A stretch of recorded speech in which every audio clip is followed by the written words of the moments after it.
Здравейте, скъпи приятели! Благодаря ви, че отново сме заедно.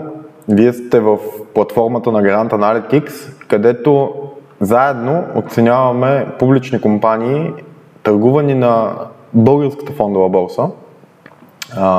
Основно български, но отскоро българската фондова борса позволява търгуване и с някои основни международни компании, които се търгуват на немската фондова борса, лиснати са на немската фондова борса, но поради договореност между нашата и франкфуртската немска фондова борса, ние имаме възможност да се възползваме да закупим реална собственост в дружества, търгувани в Германия. Уточнявам, че това също така не са само дружества, които са немски по националност. На немската фондова борса, поради това, че е един от основните фондови пазари в Европа, там се търгуват и други международни компании, някои основни френски международни компании, английски компании, американски компании, там са флагманите на Америка, Microsoft, Apple и така нататък, които за наше щастие също са включени в тази договореност и ние можем да закупим през нашата борса. Така че трябва да го имаме в предвид, че всъщност нашият поглед ще бъде върху българския пазар, върху българските компании, българските публични компании, но поради тази възможност за инвестиция през българския пазар в международния сегмент на БФБ, то ние ще обърнем сериозно внимание на тази възможност за българските инвеститори. Така че днес съм подготвил един анализ точно на една такава компания, понеже бих искал да започнем с немска компания, понеже все пак възможността ни е предоставена от немската фондова борса, а не от някоя друга, то след сериозен преглед на пазара на индустриалните компании, понеже с това се занимавах в последните седмици, стигнах до заключението, че ми е много симпатична и много харесвам една конкретна от града Хейделберг. Името ѝ е малко сложно, тя се казва Heidelberg Druckmaschinen и представлява компания за производство на копирни машини. Те са имплементирали, те са се фокусирали и имплементирали технологии в разработка на технологии за копиране, принтиране и всичко свързано с печата. Компанията е с изключително висок пазарен дял в Европа и има много сериозна стъпка на международния световен пазар. Компанията държи 40% дял в пазара за копирни машини, което е изключително впечатляващо. Така че да не губим повече време, ще превключа, това е цената и тук не, да, сега ще превключа първо да погледнем уебсайта на компанията. Той е на английски, разбира се. Краткото описание е, да, тук можем да видим, краткото описание е, че да, най-важната част, че market share of over 40%, 40% пазарен дял за Heidelberg, основен доставчик на sheet feed offset machines, т.е. на принтерни устройства. Високо качество на принт, това предоставя компанията. Специализирани принтери, както виждате, то не са обикновени принтерни устройства, доста фокусирани така към по-професионални клиенти. Компанията има 9500 служителя и партньорска мрежа в 250 места по света, 170 държави.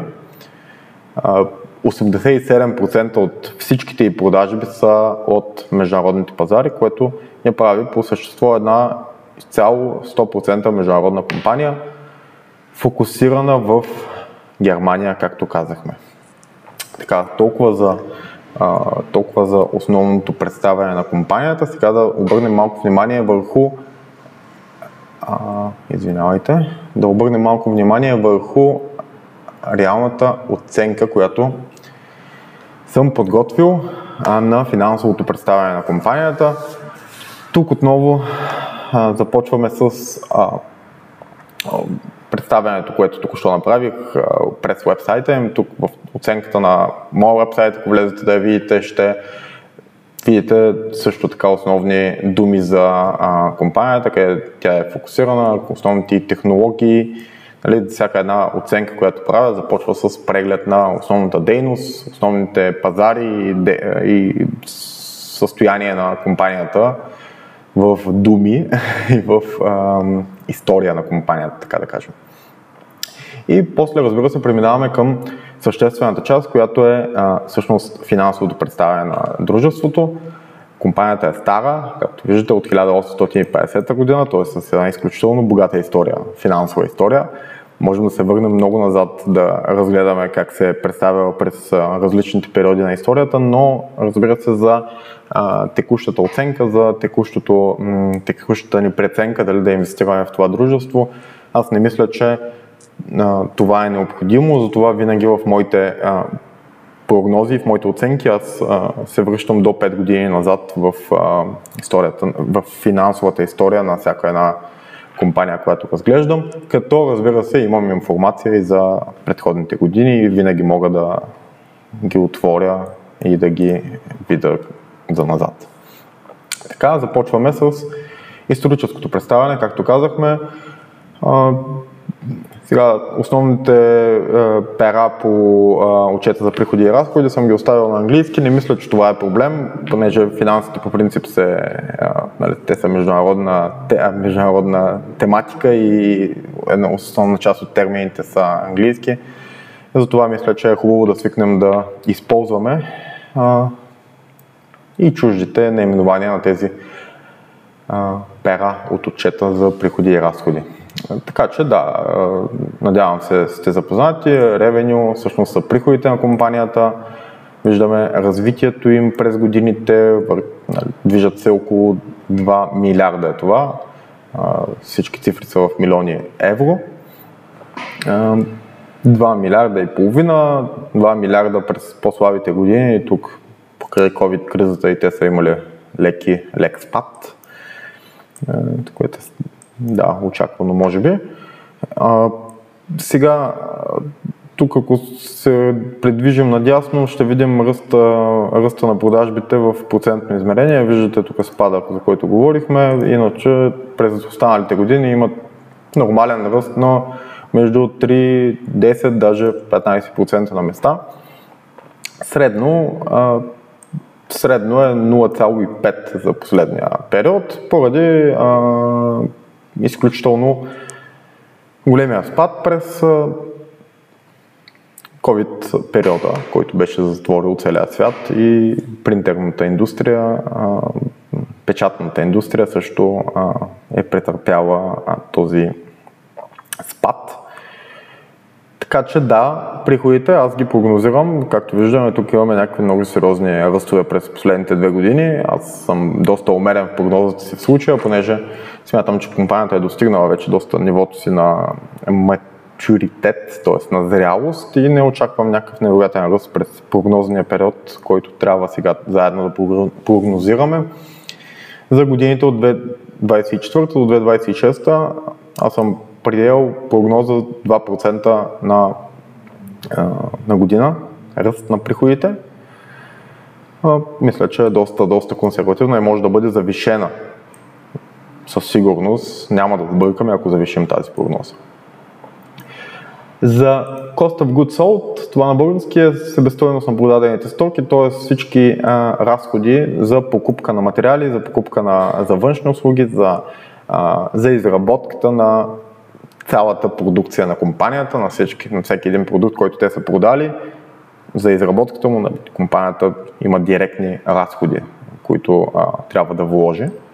Директните разходи за продажбите за тези 2 милиарда и половина продажби са милиарди 200 милиона евро, което е 52 до 55% от приходите, което средно 52%, съм приел коефициент 51 поради тенденцията за лек спад в този маржин. Смятам, че не е смело предположение, е напълно нормално през следващата година, както виждаме вече в Trailing 12 months е всъщност периода, който включва и първото тримесечие на тази година, т.е. март месец тази година, можем спокойно да видим, че той пада даже под 51%. Разбира се, това не е миродарно, не е сигурно, че към края на годината ще се задържи това ниво, но смятам, че това е доста нормална прогноза. После продължаваме нататък с следващото перо на разходите, което е разходи за покупка, продажба и административните разходи на компанията. Other expenses, много компании отчитат повечето си административни разходи в Other expenses. Други предпочитат да са коректни и да отчитат правилно Research and Development и разходите за продажба и за администриране на бизнеса. Сега няма особено значение, важно е да наблюдаваме всъщност какви са тенденциите на марш на тези останали разходи към приходите. Сега виждаме Heidelberg са преценили и отчитат разходите си като Other Expense, поради което маржа на Other Expense прямо приходите е доста висок. Сега той пада, виждаме, дори под 40%, но варира значително, така че аз съм приел съм го за 41% от приходите за прогнозния период. Мисля, че е напълно разумно спрямо това как е бил исторически. 4,5% за sales costs, който отчита компанията на годишна база. Сега продължаваме нататък, където трябва да отчетем разходите за лихви и другите разходи. Разходите за лихви са минимални, компанията има ниски нива на задлъжнялост, имаме под процент вече от приходите ниво на лихвеносни плащания, така че аз приемам, че 1% от приходите ще бъдат разходите за лихви през прогнозния период. Така, и разбира се, разходите за данъци отново около 1% от приходите варират на това ниво през годините и мисля, че е доста разумна прогноза. Така, сега продължаваме нататък, като вече стигнахме до чистия резултат на компанията. Чистия резултат на компанията в случая е много интересно. Да, това е. Вижте. Защо 0? Чакайте да помислим. Да, просто много интересно съвпадение. Да, ние всъщност тук казваме, че компанията ще варира около нулата на маржа си на чиста печалба. Като обаче това, разбира се, не значи, че компанията не прави пари, защото всъщност една голяма част от тези оперативни разходи са непарични. Сега ще видим по-надолу всъщност как се прави оценката за да стигнем до паричния поток, който оценяваме, който трябва да очакваме от тази компания. Ние първо съм показал общия брой на акциите, които компанията е издала на пазара. Това са 304 милиона в акции, така че между 304 милиона броя акции ще се дели печалбата на компанията. Оперативният резултат 85, това е 85 милиона, е точно оперативната печалба, която взимаме, за да започнем изчисляването на паричния поток.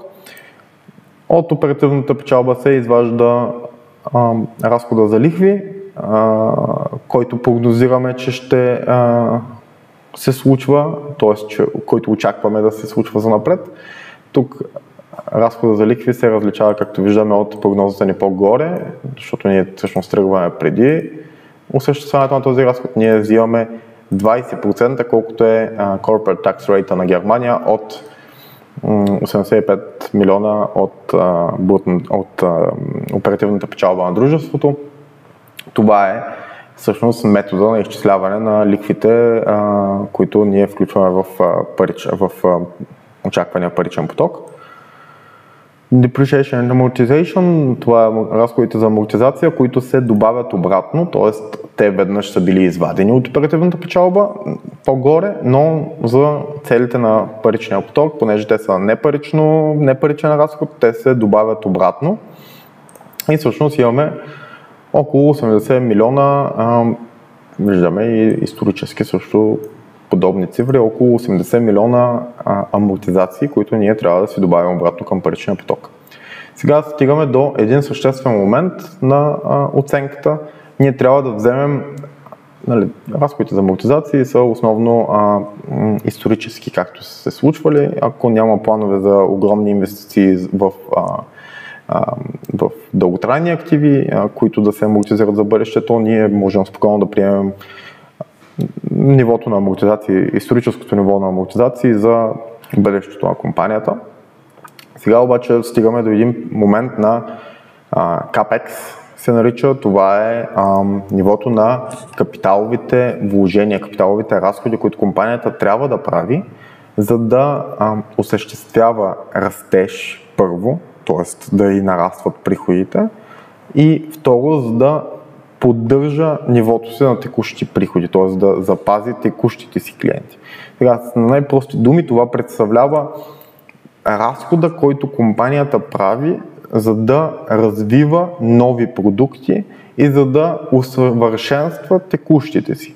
Тоест, capital expenditure или разходи в капиталови разходи са разходите, които компанията е длъжна да прави, за да запазва пазарния си дял и за да разраства пазарния си дял. Тоест да развива, в нашия случай с принтерната компания, да развива нови модели принтерни устройства, за да бъде конкурентно способна на останалите си конкуренти на пазара. Сега тук, разбира се, ние трябва да вземем спецификата на самия бизнес, т.е. много е важно да знаем с каква компания си имаме работа. Т.е. тук можете да предположите, че всъщност една компания, която се занимава с железопътен транспорт, ще бъде с доста по-висок процент на капиталови разходи от една компания, която произвежда принтери в нашия случай, понеже много по-голяма инвестиция в дълготрайни материални активи, в железопътни линии, в влакове и така нататък ще са необходими на една железопътна компания, отколкото на компанията, която трябва да разработи нов модел принтер всяка година, да кажем. В нашия случай аз съм приел и в повечето случаи гледам да съм консервативен и да приемам историческото ниво на капиталови разходи, които компанията прави. Това е една доста мачурната, стабилна, развита вече компания, която просто трябва да поддържа пазарния си дял. Тя не се стреми към увеличаване, към драстично увеличаване на пазарния си дял, правейки някакви огромни капиталови инвестиции за постигането на тази цел. Напротив, това е компания, която цели поддържане на конкурентоспособността си и всяка година можем да видим, че тя инвестира около 3,5% от приходите си обратно, за да поддържа нивото си на пазара. И след капиталовите разходи, които са изключително важен елемент, стигаме до последния елемент преди определението на свободния паричен поток за фирмата, и това е промяната в работния капитал. Промяната в работния капитал представлява необходимите парични средства за компанията, за да посреща задълженията си, преди да получи приходите си от клиенти. Тоест, така, най-просто, или и също не само задълженията си, преди да получи приходите си от клиенти, всъщност точно така, да.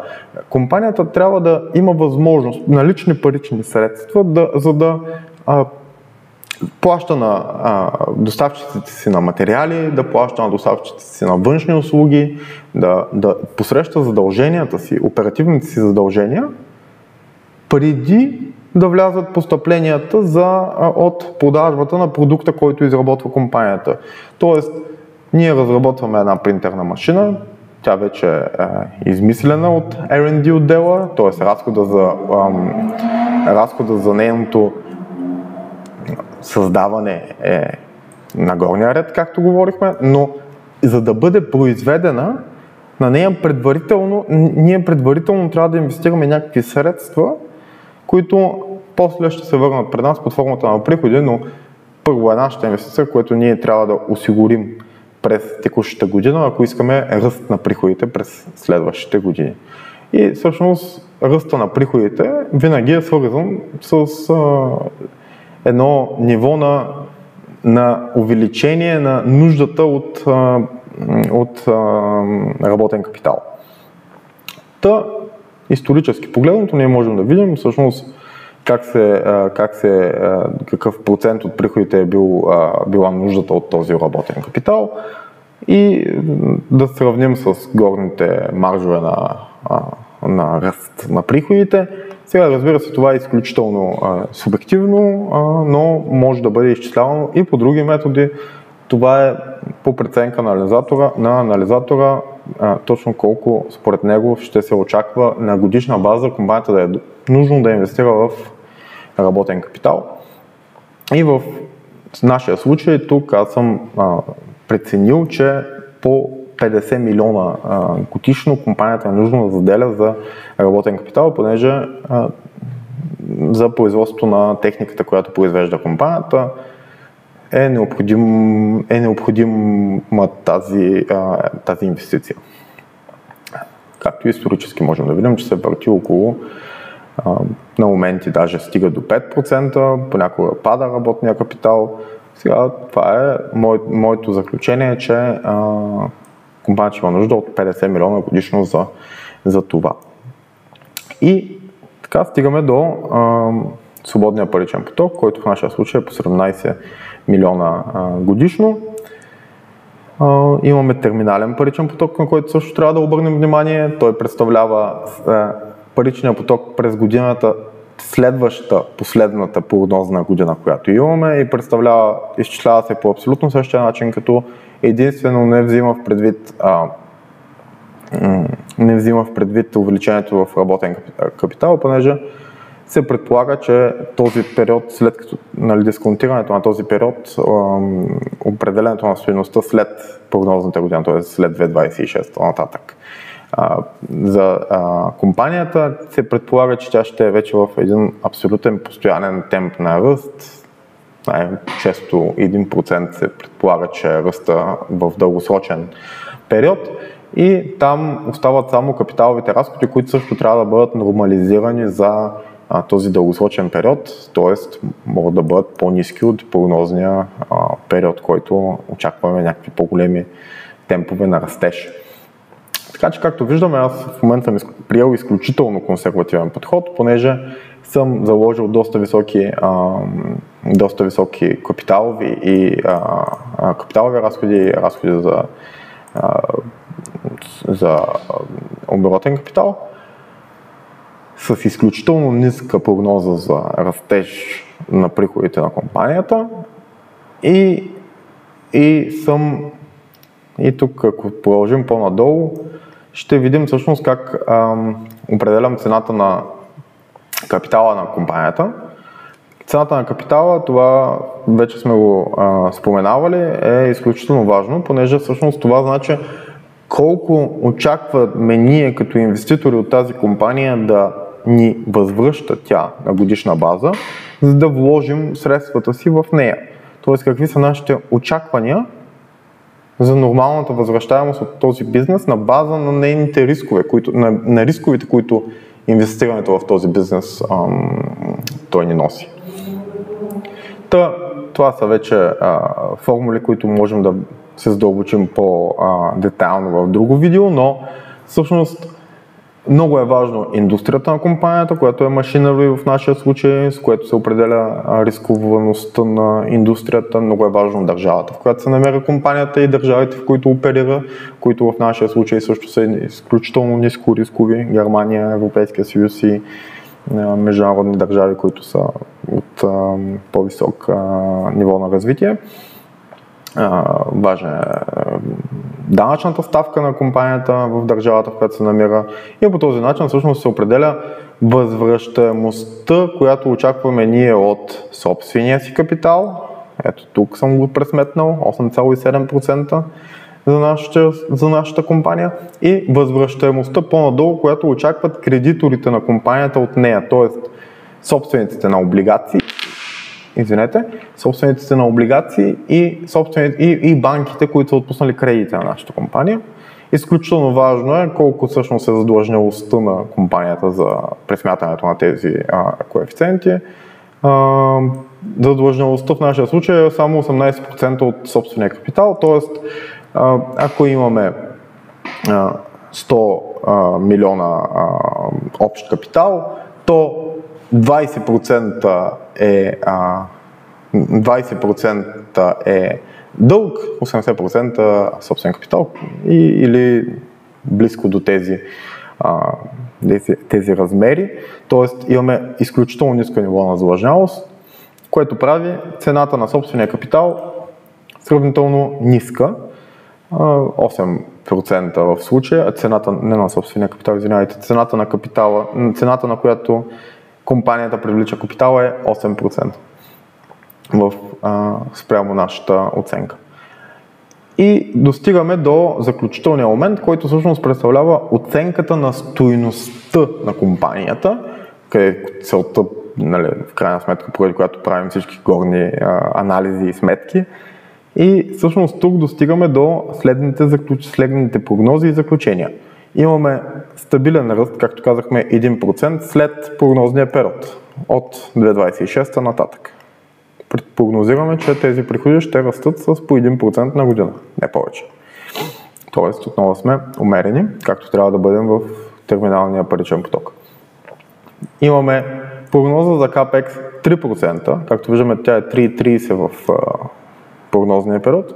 Тук е намалям на 3, смятам, че мисля, че е напълно разумно, при положение, че очакваме само 1% ръст, с 3% капитални инвестиции, мислим, че можем да задържим нивото на продажбите без проблем. Получаваме стабилния паричен поток след прогнозния период. Терминалната му стойност, това се изчислява с формула, която отново ще влезем в детайл на друго видео. И всъщност ние с какво разполагаме? Разполагаме с сегашната настоящата стойност на прогнозните периоди от 2024 до 2026, с също така терминалната стойност, сегашната стойност на терминалната стойност, която сметнахме тук по-горе, която е дисконтирана към днешния момент, т.е. тя е 1 милиард евро тогава, след третата година, но днес е 850 милиона евро. И Time Value of Money, ако не сте запознати, ще направя специално видео, разбира се, което да говори за този феномен при определене стойността на парите. И достигаме така до стойност на предприятието от 890 милиона евро, като извадим задълженията му, които са 96 милиона евро само, и прибавим паричните му средства, понеже това са чист кеш, който ние също купуваме, когато купим едно предприятие, ние купуваме всичките му задължения и всичките му активи. И кеша са чисти парични средства извън стойността на бизнеса, който оценявахме по-горе, който ние придобиваме, когато купим едно предприятие. И така достигаме до equity value от 900 милиона евро,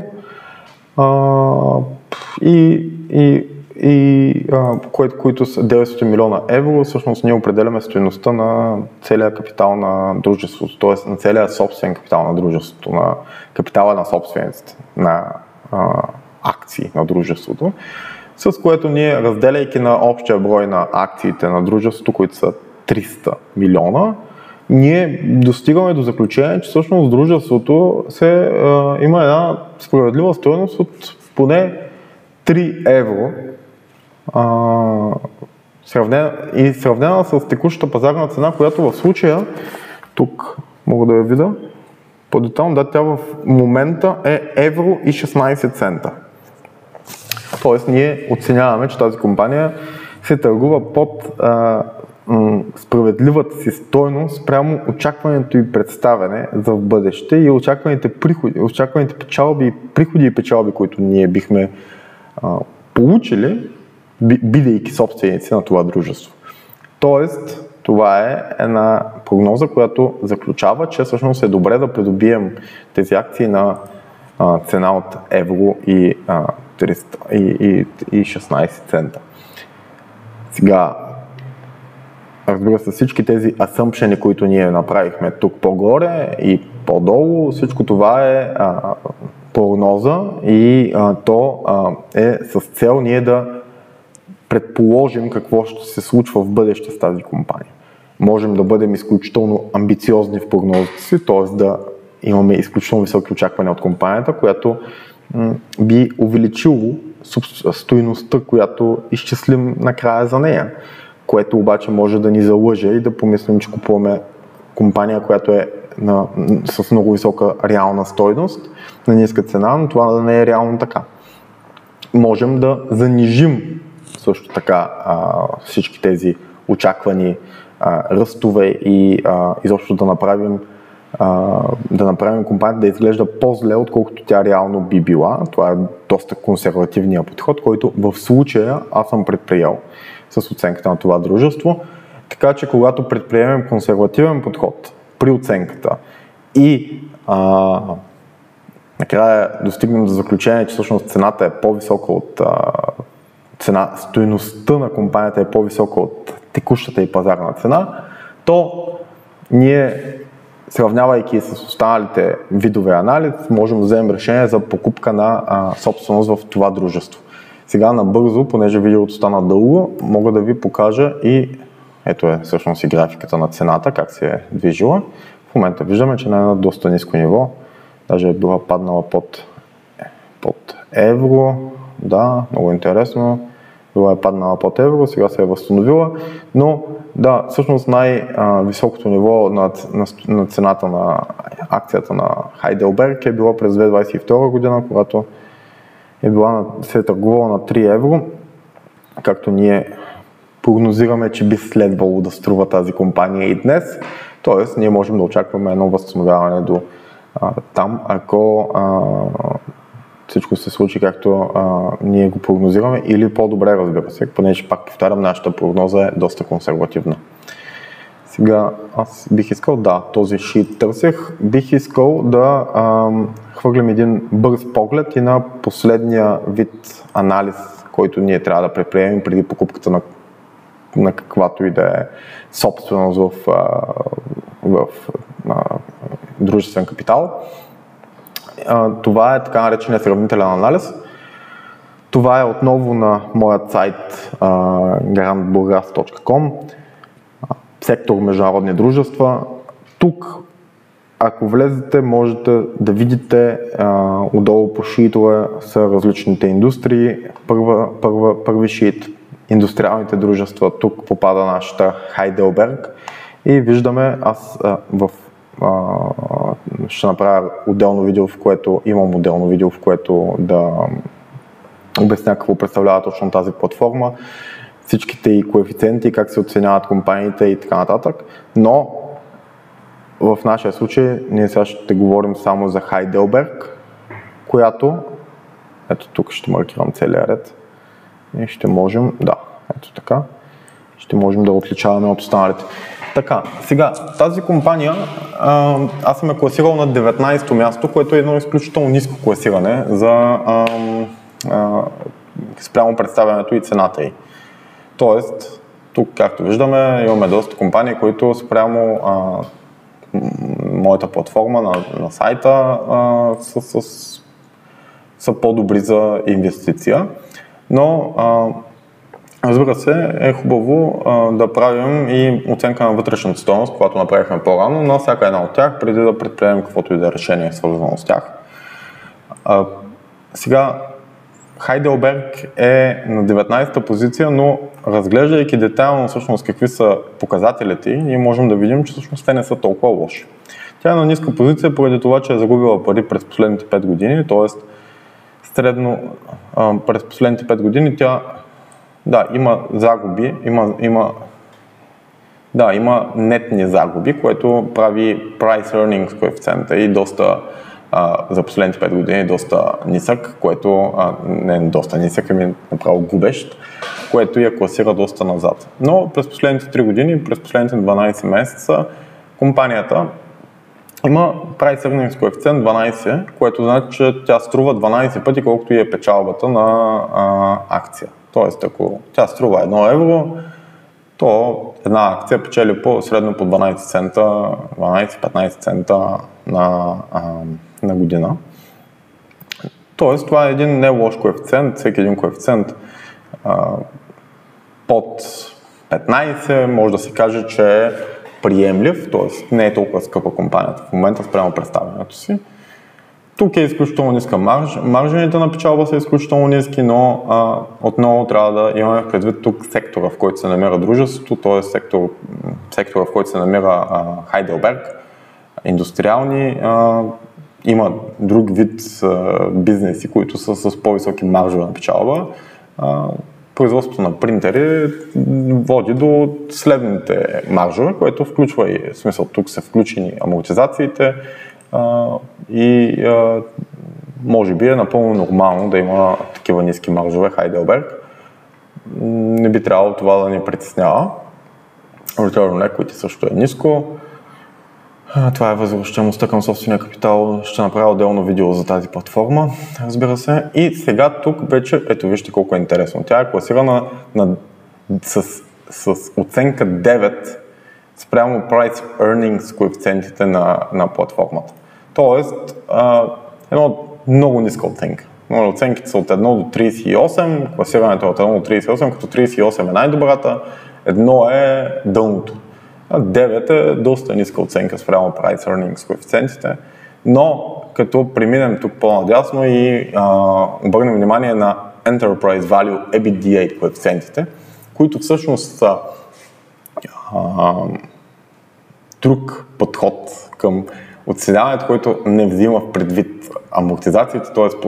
той е по-подходящ за бизнеси като този на Heidelberg, с много високо ниво на амортизации и всъщност имаме един момент, в който ето тук вече сме с оценка 35 от 38, т.е. имаме една изключително висока оценка по тези показатели Enterprise Value EBITDA 4,3 коефициент Enterprise Value EBITDA, който също е изключително добър, т.е. всичко под 10 тук е страхотно, разбира се.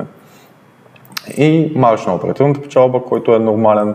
Return on Invested Capital, това е възвръщаемостта към общия инвестиран капитал, т.е. това е възвръщаемостта на EBITDA към EBITDA, т.е. на приходите без амортизации към секунда. Да, извинявайте. Към общия инвестиран капитал, приходите без амортизации към общия инвестиран капитал, т.е. към капитала на собствениците, капитала на банките. Виждаме 30% възвръщаемост, което е изключително високо. И последния вид коефициент е всъщност Pricebook коефициента, който е доста интересен. Това е текущата пазарна цена към цената на счетоводната стойност на една акция. Това е счетоводен коефициент, който всичко под единица е прекрасно. Тук сме 0,7. Price Cash също е много готин коефициент. Това представлява цената на компанията спрямо нивото и на парични средства към момента. Т.е. купувайки си Heidelberg, ние плащаме 3 пъти цената за... Т.е. ако купуваме Heidelberg, ние ще и дадем 3 евро, от тези 3 евро, 1 евро то ще ни се върне като парични средства. Останалите 2 евро ние ги инвестираме в бизнеса и всъщност очакваме с тези 2 евро да не се възвръщат. Тоест тези 2 евро е стойността, която плащаме за реалния бизнес, за очакваните възвръщаемости от бизнес. Тоест това е също изключително нисък коефициент price cash, който показва, че компанията е добър избор за инвестиция. И Return on Asset всъщност е възвръщаемостта към активите, което е подобно на Return on Invested Capital. И така, всъщност, заключението ни за Heidelberg, въпреки изключително ниската си позиция в класирането в нашия вебсайт, можем да заключим, че всъщност Heidelberg е една добра инвестиция и разбира се, това не е препоръка за инвестиция, този анализ е правен изцяло с цел обучителна цел за вас и с цел за лично ползване за Гарант Бургас, така че моля ви, взимайте своите решения информирано и самостоятелно въз основа на много източници от информация и анализи, които сами правите преди да инвестирате. Благодаря ви, че бяхте с нас и се надявам, че ще се срещнем отново.